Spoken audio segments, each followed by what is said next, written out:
శ్రీ రేణుక ఎల్లమ్మ తల్లి జ్యోతిష్యాలయం. ముఖం చూసి జ్యోతిష్యం చెప్పబడును. మీ పేరు బలము, మీ భవిష్యత్తులో జరగబోయేది చెప్పబడును.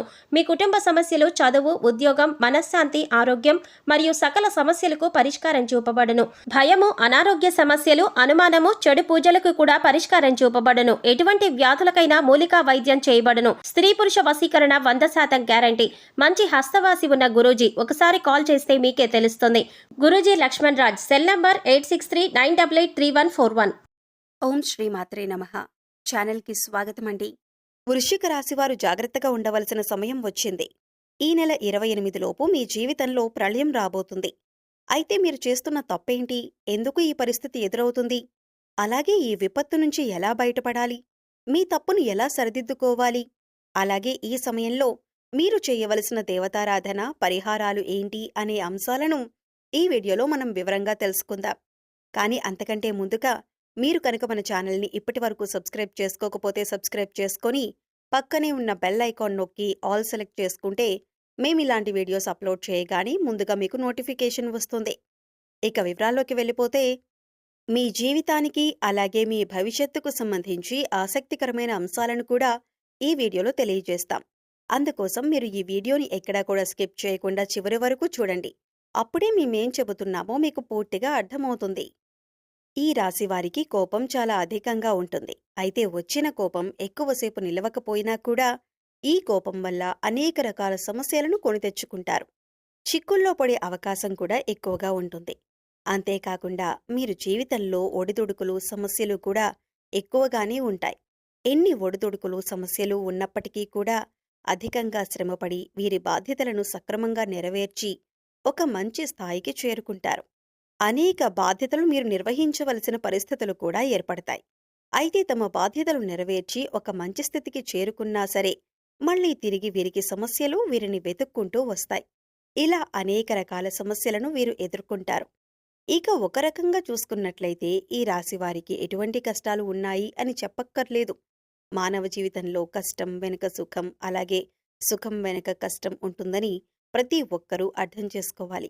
అయితే మిగిలిన రాశుల వారందరికంటే కూడా ఈ రాశివారికి కష్టాలు ఎక్కువే అని చెప్పుకోవాలి. ఎందుకంటే వీరి జీవితాన్ని చూసుకున్నట్లయితే కొన్ని ముఖ్యమైన అంశాలలో అనేకసార్లు నిరాశకు గురైన సందర్భాలు కూడా ఉన్నాయి. అలాగే ఈ రాశివారు దయాగుణం, దానగుణం కూడా అధికంగా కలిగి ఉంటారు. ఈ కారణంగా ఎదుటివారు కష్టాల్లో ఉంటే చలించిపోయే మనస్తత్వాన్ని కలిగి ఉంటారు. ఇక వీరి దగ్గర సహాయం చేసే పరిస్థితి ఉన్నా లేకపోయినా ఎదుటివారు కష్టాల్లో ఉన్నామంటే మాత్రం ఖచ్చితంగా సహాయం చేస్తారు. అది ఆర్థికంగా కానీ, మాట సాయం కానీ ఖచ్చితంగా ఎదుటివారు కష్టాల్లో ఉంటే ఆదుకోవటానికి ప్రయత్నిస్తారు. అయితే వీరు ఎదుటివారికి ఎంత సహాయపడినప్పటికీ కూడా వీరికి అవసరమైనప్పుడు మాత్రం ఎదుటివారు సాయపడటానికి అంతగా ముందుకురారు. ఈ అంశం వీరిని మానసికంగా బాధపెడుతుంది.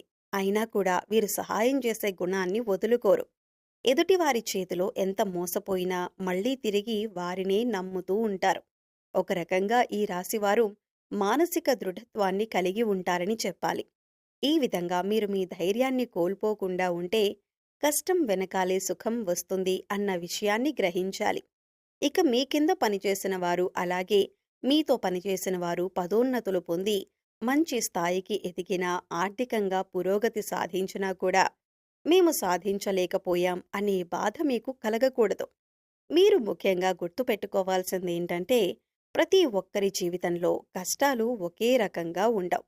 ఒకరికి ఆర్థిక సమస్యలు ఉండొచ్చు, మరొకరికి మానసిక సమస్యలు ఉండొచ్చు, మరొకరికి కుటుంబ సమస్యలు, అలాగే మరికొందరికి వైవాహిక జీవితంలో సమస్యలు ఉండవచ్చు. ఎవరికి ఏ సమస్య ఉందో మనం చెప్పలేం. కాబట్టి ఎదుటివారికి సమస్య లేదు అని మీరు ఎప్పుడూ అనుకోవద్దు. అలాగే అన్ని కష్టాలు నాకే వచ్చాయి అని మీరు కృంగిపోవద్దు. మీరు మానసిక స్థైర్యాన్ని అధికంగా కలిగి ఉండాలి. ఈ విషయాన్ని మీరు గమనించి జీవితంలో ముందుకు సాగాలి. మానవ జీవితంలో కష్టసుఖాలు అనేవి సర్వసాధారణం. అయితే గతంలో మీరు పడిన కష్టాలకి ఇప్పుడు పరిష్కారం అనేది లభించబోతుంది. ఇక ఈ రాశివారి జీవితంలో రాబోయే ప్రళయం ఏంటి అంటే, మీరొక సమస్య నుంచి కూడా ఇబ్బంది పడబోతున్నారు. పరమశివుడి యొక్క అనుగ్రహం ఉన్నప్పటికీ ఒకరోజనైతే మీరు సమస్యను ఎదుర్కోబోతున్నారు. ఆ రోజేమిటి అంటే కనుక 28వ తేదీ. ఈ రోజున మీరు చాలా జాగ్రత్తగా ఉండవలసిన సమయంగా చెప్పుకోవాలి. ఎందుకంటే మీ భవిష్యత్తుకు సంబంధించి ఒక ముఖ్యమైన అంశంలో నిర్ణయం తీసుకోవలసి వస్తుంది. ఈ సందర్భంలో మీరు కొన్ని నిందలు, ఆరోపణలు ఎదుర్కోవలసి ఉంటుంది. అయితే ఈ రోజున మీరు ఎదుర్కోబోయేటటువంటి సమస్య ఏదైతే ఉందో అది మీ భవిష్యత్తు పైన తీవ్రమైన ప్రభావాన్ని చూపిస్తుంది. పొరపాటున మీరు తీసుకునే తొందరపాటు నిర్ణయం వల్ల మీ పైన నేరారోపణ చేయబడుతుంది. కాబట్టి ఈ సమయంలో మీరు చాలా జాగ్రత్తగా ఉండాలి. ఈ సమయంలో మీరు బయట వ్యక్తులతో కానీ, ఇరుగు పొరుగు వారితో కానీ దురుసుగా ప్రవర్తించటం వల్ల, దురుసుగా మాట్లాడటం వల్ల, కేవలం మీ తొందరపాటుతనం వల్ల మీరు అనేక రకాల నిందలు, ఆరోపణలు ఎదుర్కోవలసి వస్తుంది. ఇందుకోసం మీరు మాట్లాడే ప్రతి మాట కూడా ఆలోచించి, ఆచితూచి మాట్లాడాలి. లేదంటే చిన్న అంశంలో గొడవ కూడా పెద్దగా అవ్వటానికి దారి తీసే అవకాశం ఉంటుంది. అందుకోసం మీరు ఈ అంశంలో జాగ్రత్తలు తీసుకోకపోతే మాత్రం భవిష్యత్తులో మీకు ఇది ముఖ్యంగా గుర్తుండిపోయే అంశంగా మారిపోతుంది. అంతేకాదు, మీరు జీవితంలో మర్చిపోలేని విధంగా ఈ అంశం మీ పైన ప్రభావం చూపిస్తుంది. ఇటువంటి ఒక ముఖ్యమైన సంఘటన మీ జీవితంలో కనిపిస్తుంది. కాబట్టి ఈ సమయంలో మీరు జాగ్రత్తగా ఉండాలి. ఈ సమయంలో మీరు మౌనంగా ఉండటానికి ప్రయత్నించండి. అలాగే దురుసుగా ప్రవర్తించకండి. ఈ రాశి వారికి కోపం అధికంగా ఉంటుంది. ఇక ఈ కోపం వెంటనే తగ్గిపోయినప్పటికీ కూడా మీరు అధికంగా కోపం ప్రదర్శించిన సమయంలో ఫలితాలనేవి మీకు వ్యతిరేకంగా రావచ్చు. అప్పటికే సమస్యలు మిమ్మల్ని చుట్టుముట్టవచ్చు. ఇక ముఖ్యంగా ఇటువంటి యొక్క సమస్యల నుంచి బయటపడటానికి మీరు దురుసుతనం అలాగే కఠినంగా మాట్లాడే స్వభావాన్ని మీరు తగ్గించుకోవాలి. అది మీ కుటుంబంలోనైనా, ఇరుగు పొరుగు వారితో అయినా, సన్నిహితులతో అయినా, పై అధికారులతో అయినా లేదా మీ ప్రియమైన వారితోనైనా మీరు సౌమ్యంగా మాట్లాడటానికి ప్రయత్నించాలి. అయితే ఇటువంటి విపత్కరమైనటువంటి పరిస్థితుల నుంచి మిమ్మల్ని కాపాడేది ఆ పరమశివుడే. అందుకోసం మీరు ఆ పరమశివుడి యొక్క ధ్యానం చేయండి. ప్రతిరోజు కూడా మీకు సమయం దొరికినప్పుడల్లా ఓం నమః శివాయ అనే పంచాక్షరి మంత్రాన్ని చదువుకోండి. అలాగే రోజు మీకు వీలైనన్నిసార్లు మృత్యుంజయ మహామంత్రాన్ని చదువుకోండి. ఇలా చేసినట్లయితే కనుక మీ జీవితంలో ఎదురయ్యే ప్రతి సమస్యకి కూడా ఆ పరమశివుడు వెంట ఉండి పరిష్కారాన్ని చూపిస్తాడు. అంతేకాదు, పరమశివుడి యొక్క అనుగ్రహాన్ని పొందుతారు. ఎందుకంటే మీ జీవితంలో ఎటువంటి సమస్య మీ దరిదాపుల్లోకి రాకుండా శివయ్య కాపాడుతాడు.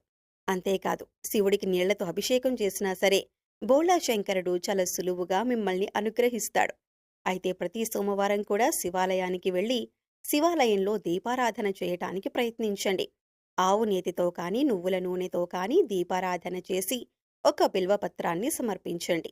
ఒకవేళ మీకు గుడికి వెళ్ళటానికి కుదరకపోతే మీ ఇంట్లో ఉండే శివలింగానికి బిల్వపత్రాన్ని సమర్పించి నీటితో అభిషేకం చేయండి. ఈ విధంగా శివుణ్ణి పూజించినట్లయితే శివయ్య మిమ్మల్ని కష్టాల నుంచి బయటపడేస్తాడు. మీరు రాబోతున్నటువంటి ప్రళయం నుంచి కూడా బయటపడేందుకు మార్గం దొరుకుతుంది. అలాగే మీకున్నంతలో దాన ధర్మాలు చేయటం మంచిది. దాన ధర్మాలు చేయటం వల్ల ఎంతో పుణ్య ఫలితం లభిస్తుంది. అపారమైన దైవశక్తిని పొందుతారు. ఇక మిగిలిన అంశాలలో మీరు మిశ్రమమైన ఫలితాలు పొందబోతున్నారు. అయితే మీకుండే కోపం, మాట తీరు అలాగే కఠినమైన స్వభావం కారణంగా ఈ యొక్క సమస్య పెద్దదయ్యే అవకాశం ఉంది. కాబట్టి ఈ అంశంలో జాగ్రత్త వహించండి. సో చూశారు కదండి, ఈ నెల 28 లోపు ఈ రాశి వారి జీవితంలో ఎటువంటి ప్రళయం రాబోతుంది, ఆ ప్రళయం నుంచి మీరు ఎలా బయటపడాలి, ఈ ప్రళయానికి గల కారణం ఎవరు, ఈ సమయంలో ఏ దేవతారాధన చేసుకుంటే మీరు ఈ సమస్య నుంచి బయటపడతారు, మీరు మార్చుకోవాల్సిన ప్రవర్తనేంటి అనే అంశాలను ఈ వీడియోలో మనం వివరంగా తెలుసుకున్నాం కదా. ఈ వీడియో మీకు నచ్చినట్లయితే లైక్ చేయండి. మీ ఫ్రెండ్స్ అండ్ ఫ్యామిలీ మెంబర్స్లో ఎవరైనా వృశ్చిక రాశి వారు ఉన్నట్లయితే వారితో ఈ వీడియోను షేర్ చేసుకోవటం మర్చిపోకండి. అలాగే ఇప్పటి వరకు మన ఛానల్ని కనుక సబ్స్క్రైబ్ చేసుకోకపోతే సబ్స్క్రైబ్ చేసుకొని పక్కనే ఉన్న బెల్ ఐకాన్ నొక్కి ఆల్ సెలెక్ట్ చేసుకుంటే మేము ఇలాంటి వీడియోస్ అప్లోడ్ చేయగానే ముందుగా మీకు నోటిఫికేషన్ వస్తుంది. మరో చక్కటి వీడియోతో మళ్ళీ కలుద్దామండి. ఓం శ్రీ మాత్రే నమః.